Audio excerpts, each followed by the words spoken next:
How many self-proclaimed Porsche aficionados does it take to have an argument discussing the merits or lack thereof of the base 718 Cayman? Who cares? Let's do this.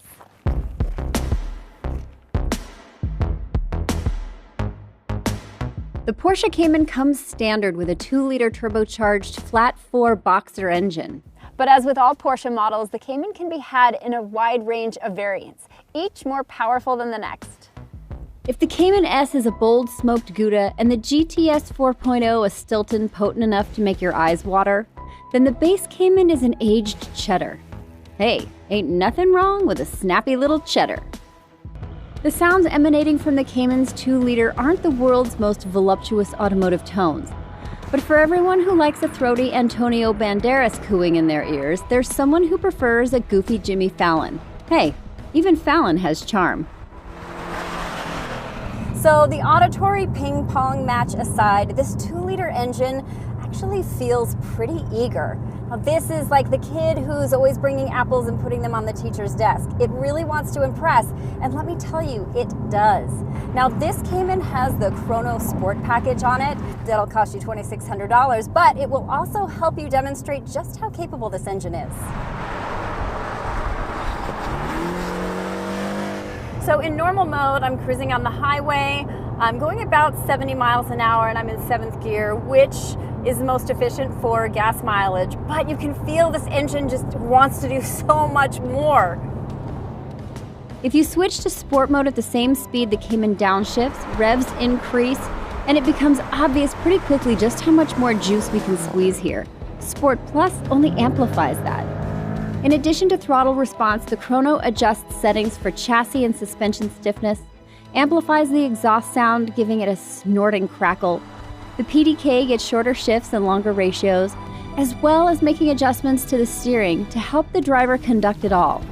Have fun, Maestro! There's also launch control, and if you hit this little button right here in the center of the control dial, you get a 20-second power goose. It is a great time to be alive.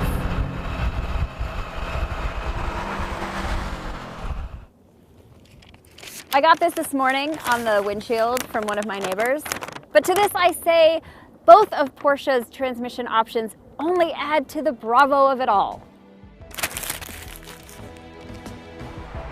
Porsche's manual 6-speed transmission and gearbox should really be the standard by which all other manuals are judged. No, I don't have a stick on this car. But if anyone out there is trying to transmission shame you for getting Porsche's world-class PDK, yes, even the Cayman's 7-speed automatic instead of the 911's 8-speed, well then their karma in eternity is a droning CVT. So you've got good power and you've got a great way to deliver it.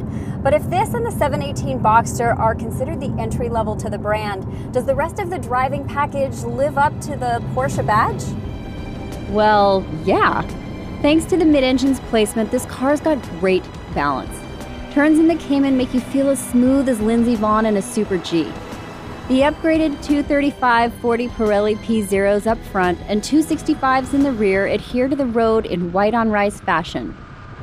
This thing wants you to absolutely flog it in the canyons, and it'll do so really gracefully and without ego while you figure out what it's capable of and what you're capable of as a driver. Look, you're probably not Hurley Haywood behind the wheel, and that's okay. You know what, if you think you are, well, you're probably not.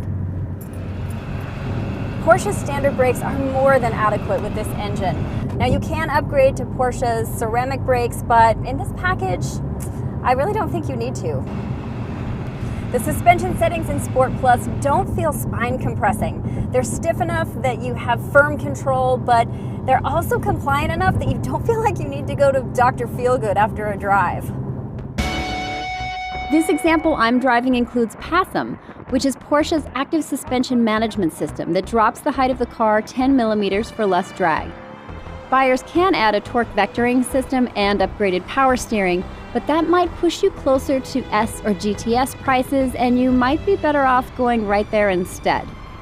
Even in normal mode, the Cayman allures. I enjoy driving this on the freeway almost as much as I do in the canyons. The only thing, honestly, that's inelegant about it is the stop-start function, and blessedly, I can shut that off. So would I daily drive this? What's that emoji with like the 100 and it's in red and it's like, whoosh. Yeah, like a bunch of those.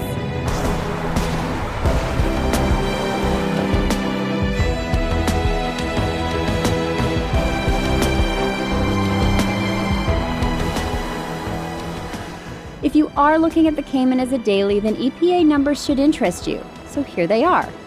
But even with those inoffensive gas mileage numbers, is daily driving a two-seater sports car really all that practical? With the Cayman, you get a lot of everyday creature comforts. Standard features include filtered climate control, 18-inch wheels, LED daytime running lights, and your first standard maintenance check at 10,000 miles. If you're worried about utility, the Cayman has more storage than you might expect, with the added bonus of your friends never asking you to help them move. Somebody asked me if you could fit a set of golf clubs in here. Now, I don't know anybody who golfs, so I couldn't find any. But just looking, I'm going to say, unless you're swinging kids' clubs, you might want to move up to the Panamera. Or snap your clubs in half like Caddyshack style. Other golf club carriers might include the Corvette C8, which holds up to 2 sets of clubs, the Mustang GT350, or the Toyota Supra. No clubs in there either. If your rectangular Lemming carry-on doesn't fit, Porsche makes a set of luggage that's made just for this car. But a more flexible duffel bag or even 2 work just fine. Speaking of the luggage, I would be doing you a huge disservice if I didn't talk about the bevy of options. If you've never been to the Porsche website, go there now and configure a car. It's so much fun. But before you head to Porsche.com, if you're enjoying this video, well, Micah and I have one out every Monday and occasionally on Thursdays.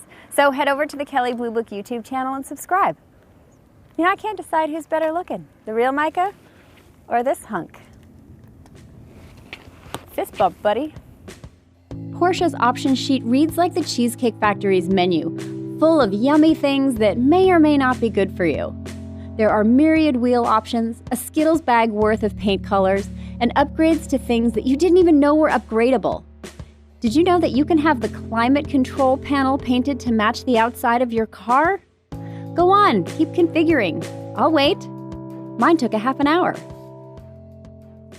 The interior of the Cayman isn't chintzy, but it's not exactly bespoke either. So if plastic is not your material of choice, then head back to that option sheet because Porsche will literally cover everything in leather, including the steering wheel column and even your sun visors. So trim bits can be had in wood, carbon fiber, or brushed aluminum if you prefer. For functionality of the interior, I'm giving the Cayman a very good minus. It comes standard with a 7-inch touchscreen and the right number of physical buttons, so when you're driving, you don't have to look away from the road if you need to adjust anything. And look, Ma, even cup holders. Apple CarPlay is available, but sadly no Android Auto. That's what the minus is for. The navigation system on the Cayman costs extra too, and even though Porsche's system is one of the most intuitive in my opinion, for the huge discount, I'd stick to Apple CarPlay. Porsche seats are some of my favorite in all of Carland. You know, if I could, I would put these in everything that I own. They're easy on your booty for the long haul or the short hop, and if you upgrade, you can get your heat on. Okay, I have been asked how this works with a taller driver. I happen to have a 6'3" dude. He's gonna tell us. This is James. Y'all know James. Get in. I know that. Sorry. He looks great getting in there. It's very elegant. Well done. How's the headroom? A little bit. Okay. Yeah. Comfortable? I drive it. You could rock it? Of course you could. It's James. James could rock anything.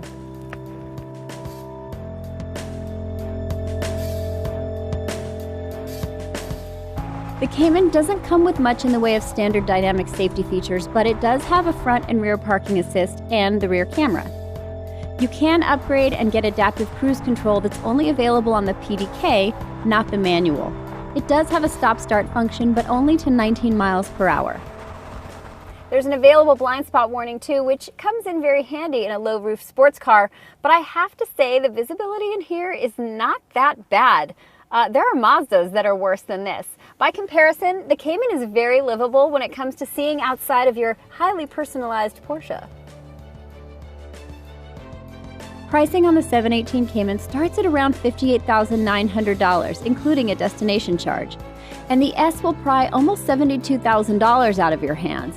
And that's before using the Build a Porsche website. While pricing on the GTS isn't available at the making of this video, we at Kelley Blue Book think it'll come in near the high 80s. As you know, if you've just made your perfect German fun machine, those base numbers can skyrocket quickly depending on what you add.